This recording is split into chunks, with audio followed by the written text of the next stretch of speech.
You're dying of thirst in 1349. The well is right there, but the town whispers, it's poisoned. Not by rot, by them. Torches flare, doors splinter, accounts vanish in the flames. Here's the twist. This wasn't random hysteria. Councils met. Confessions were tortured into existence. Debts were wiped clean the morning after. In Basel, a wooden house was built on an island so an entire community could be burned inside it. In Strasbourg, 2,000 people died on St. Valentine's Day, and creditors celebrated. We're about to trace how fear, theology, and money fused into mass murder. Imagine panic with paperwork. Ready? Let's dive. It didn't start with bodies. It started with a story. In October 1348 on Lake Geneva, a Jew named Agumet was tortured in the castle of Châtel and confessed to scattering poison in wells from Venice to Toulouse. His words bled out of him, were copied and mailed like chain letters to towns along the Rhine. The packet didn't just carry a tale, it carried instructions. Here is your culprit.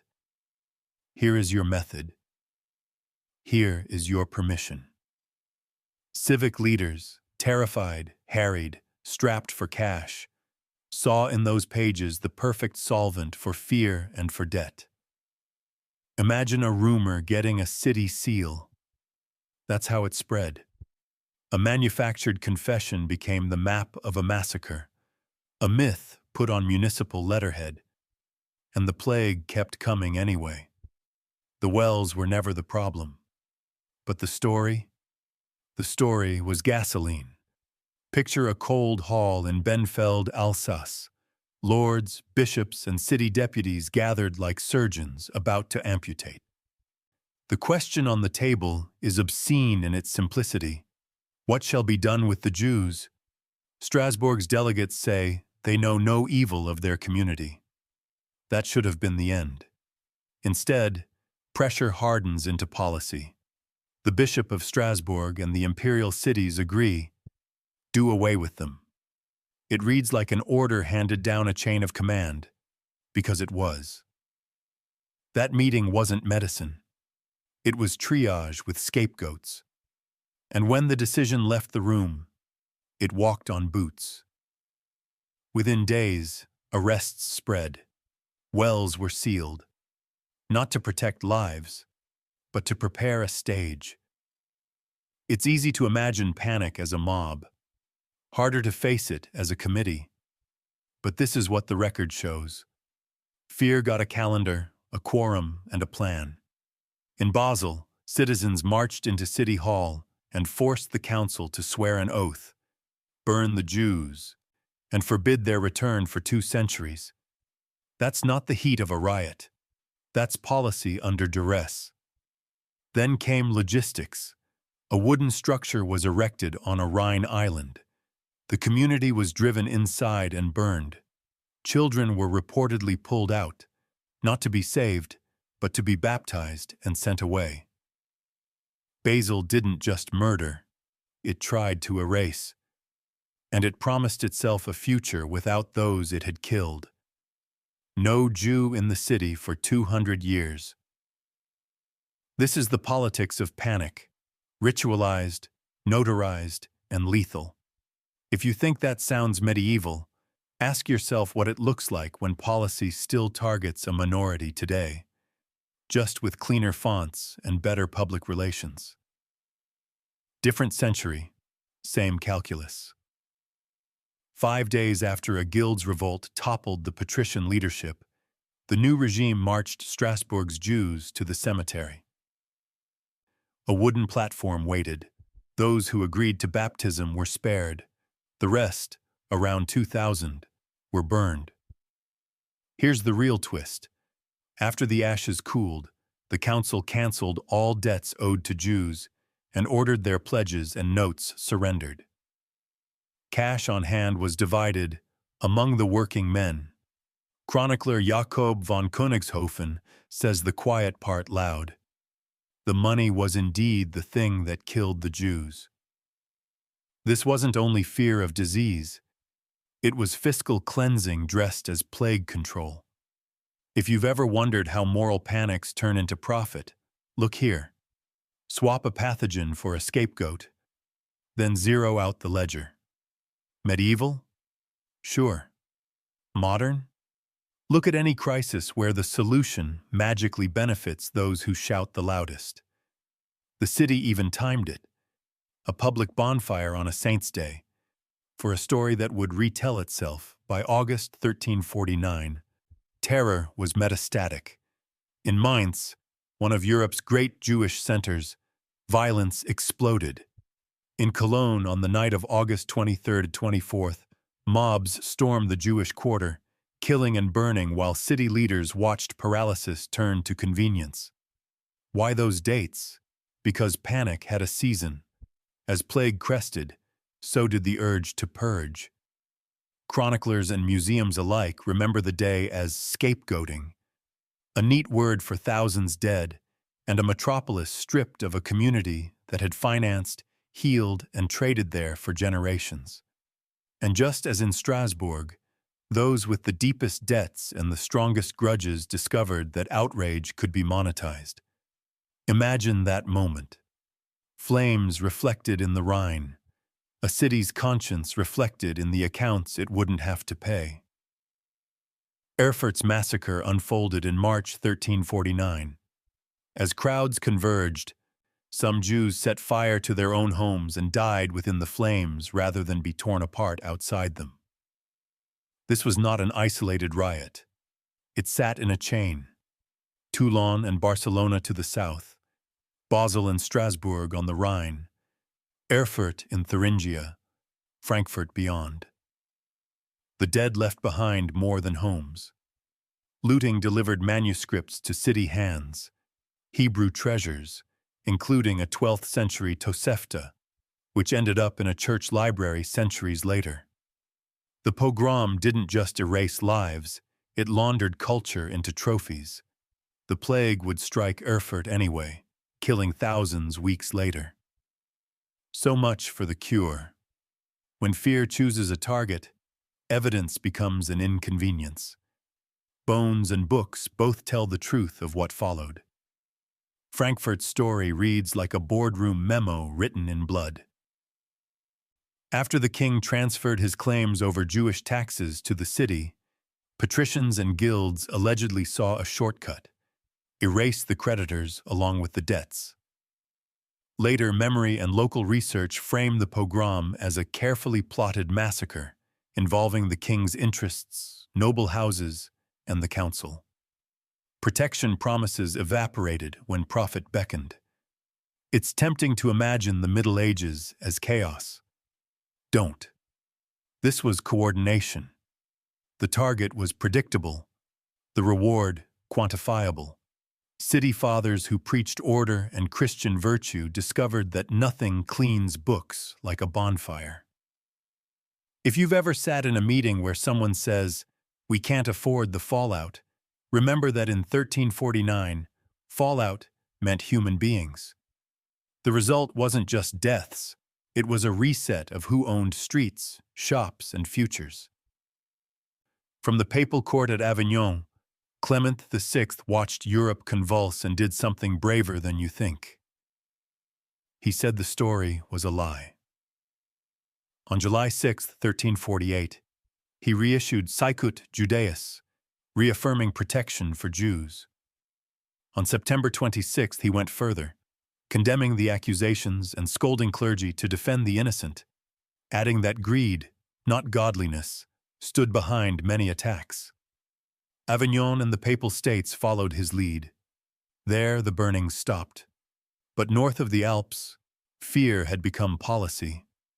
His parchment couldn't smother civic oaths and guild revolts.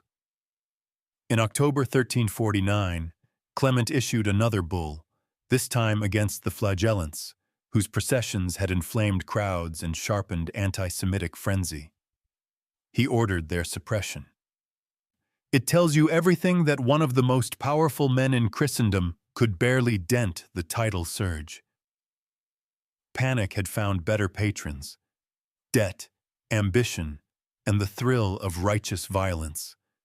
Imagine 1,000 men stripped to the waist, backs opened by whips, chanting through market squares. They promised purification by pain and pointed at poisoners as the reason God was angry. The spectacle sold certainty in a world rotting from uncertainty.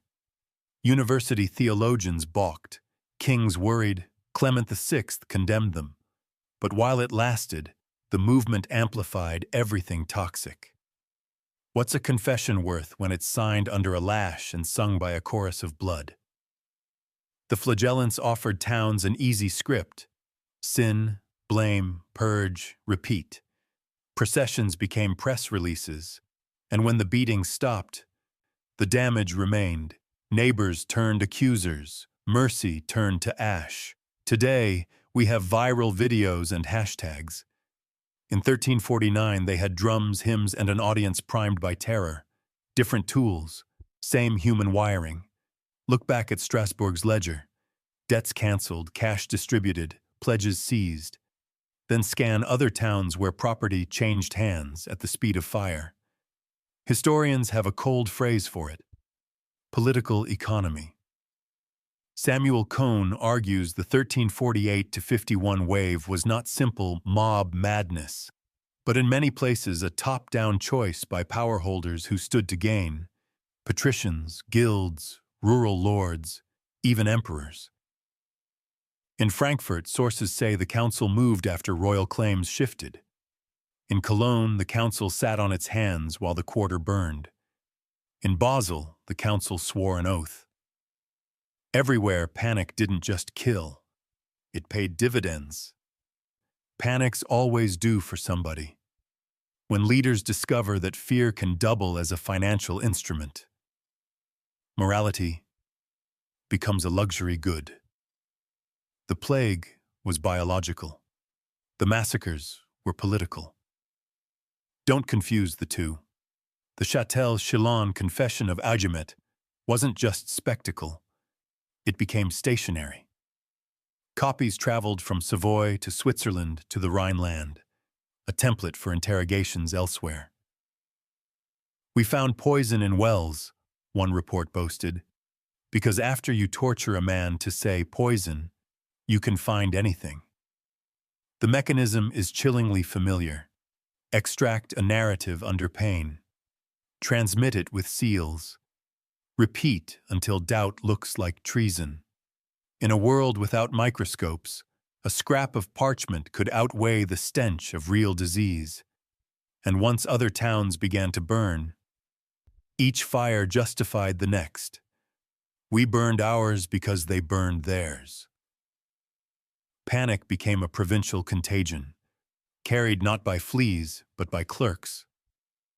By 1350, entire Jewish networks along the Rhine were gone, cities emptied by fire, exile, or baptism under duress. Survivors followed rumors of refuge to places like the Jagiellonian realms, Poland, and the Grand Duchy of Lithuania, where rulers for a time competed for their skills. It was not safety as we'd understand it. It was a bargain. Protection in exchange for taxes and services. But against the ashes of Strasbourg or the charred island at Basel, it looked like life. This is the final cruelty of 1348-49. Communities didn't just die. They were displaced so thoroughly that later generations had to dig to remember they had ever lived there at all. Chroniclers claimed they found powders. Councils claimed salvation. Flagellants claimed God demanded blood. The plague did not care. It raged before, during, and after the burnings. Erfurt burned, and then the pest took 16,000. Strasbourg burned, and the pest kept coming. Clement VI called it what it was: a pestilence permitted by God, not a human plot. He protected Jews in Avignon, and there the killings stopped. Everywhere else, the poison proved ideological, fear weaponized by power into policy. Here's the modern echo. When disaster hits, someone will always point at a minority and say, "There, that's the reason," and someone else will check their balance sheet. The Black Death's well-poisoning panic is forgotten, not because it's irrelevant, but because it's uncomfortably familiar. Imagine this. You're at the well again. You dip the bucket. You hear a whisper, "Don't drink."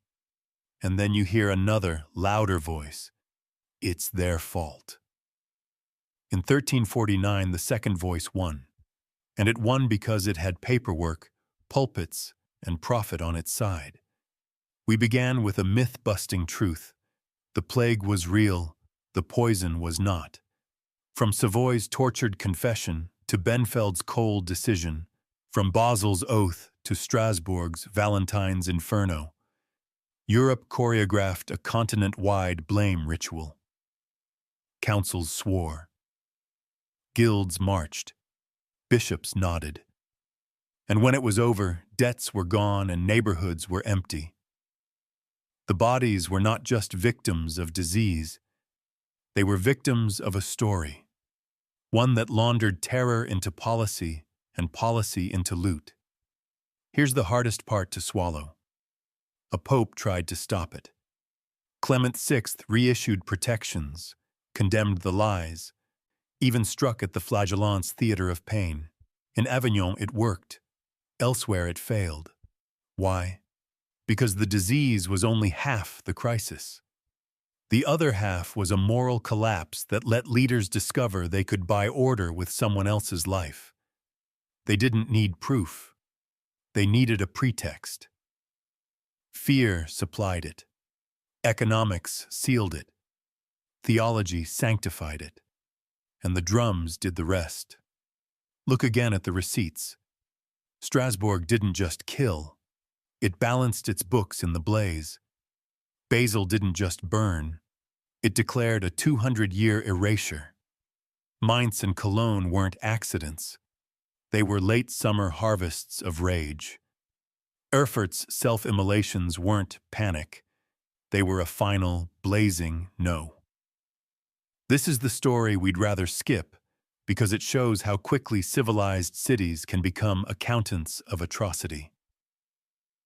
People we'd call respectable drew up lists, stamped orders, and went home believing they had saved the town.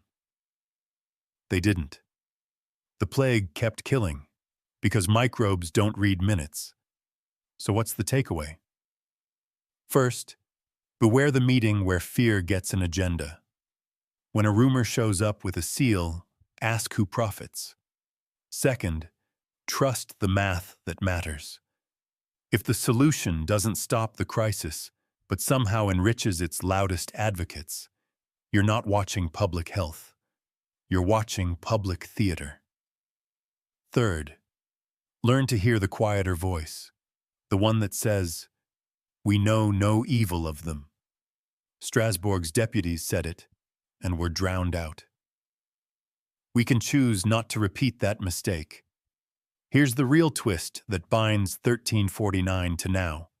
We don't need wells to repeat this. We have networks that can carry a digital Agimet's confession to millions in minutes. We have our own flagellants, performers of punishment, marching online, beating the drum of blame and demanding a cleansing. We have leaders who can rediscover how profitable panic can be.